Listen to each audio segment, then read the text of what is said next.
అస్త్రాలు కానీ, విద్యలు కానీ, కళలు కానీ మంచివాడు అభ్యసిస్తే మంచికి ఉపయోగపడతాయి, చెడ్డవాడు అభ్యసిస్తే చెడ్డగే ఉపయోగపడుతుంది. అర్జునుడి దగ్గర బ్రహ్మశిరోనామకాస్త్రం ఉంది, అశ్వత్థామ దగ్గర బ్రహ్మశిరోనామకాస్త్రం ఉంది. అశ్వత్థామ ఏం చేశాడు?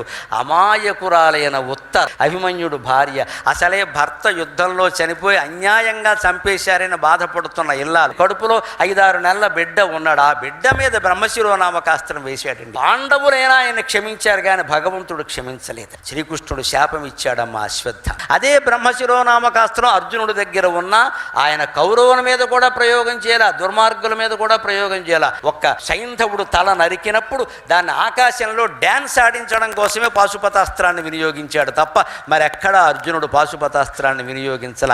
అందుకనే చెబుతున్నాడు అక్కడ చిత్తశుద్ధి ఉన్న అర్జునుడికి భగవంతుడు భగవద్గీత ఉపదేశం ఇచ్చాడు. అదే భగవంతుడు. చిత్తశుద్ధి లేని అశ్వత్థామకి పిశాచం అయిపోతాయని శాపం ఇచ్చాడు.